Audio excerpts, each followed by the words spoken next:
মহতারাম হাজরিন, এই দিনী প্রোগ্রামে আমরা যে অ্যাটেন্ড করি, অংশগ্রহণ করি, কেউ আলোচক হিসাবে, কেউ শ্রোতা হিসাবে, আবার কেউ দর্শক হিসাবে এসে একটু দেখে, আশেপাশে মেলা হয়, দোকান বসে, দেখে আবার চলে যাই। কিন্তু আসলে কি আলোচনা হচ্ছে এগুলা শুনি না, শুনলে দিলের কান থেকে শুনি না। আসলে উচিত ছিল এখানে এসেছি, আমার মূল টার্গেট, মূল আমার উদ্দেশ্য থাকা দরকার, এখান থেকে আমি কিছু খোরাক সংগ্রহ করব।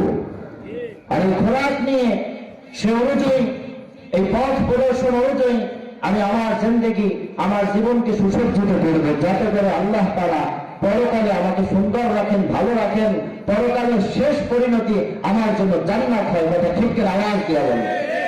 কোরআন হচ্ছে আমাদের সংবিধান। একটা মুমিন বান্দা, একটা মুসলিম বান্দা বান্দি, সে যদি কোরআনকে ফলো করে, তার জীবনকে পরিচালনা করে, সে অবশ্যই অবশ্যই দুনিয়ার সাকসেস হবে, আখিরাত পরকালে সে সাকসেস হবে। ঠিক করে আওয়াজ দিয়ে বলেন। ভাইরা আমার, এই কোরআনের বিধানকে মানা দরকার আছে না নাই? সবার আছে না কয়েকজন?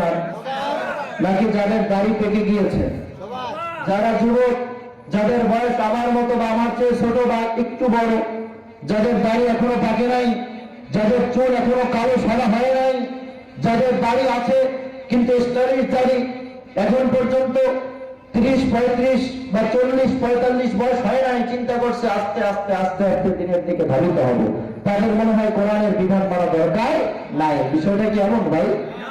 সবার জন্য, যে বালেগ হয়েছে, বালেগ হওয়ার পর থেকে নিয়ে কবরে যাওয়া পর্যন্ত প্রত্যেক মুসলমান মুমিনের জন্য, মুমিনার জন্য, পুরুষ নারী সবার জন্য এই কোরআন মানা দরকার আছে না নাই?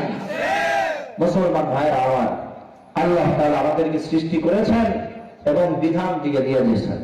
বিধান কি? কোরআন। কোরআনের মধ্যে আল্লাহ তাআলা সব ডিটেইলস বলেছেন। সংক্ষিপ্ত আকারে আমরা জানি যে নামাজ, রোজা, হজ, যাকাত এগুলো হচ্ছে বড় বিধান। আরো ছোট ছোট আরো অনেক বিধান আছে। এই বিধান অনুযায়ী যদি আমরা চলতে পারি, আল্লাহ তাআলা পরকালে আমাদের দিবেন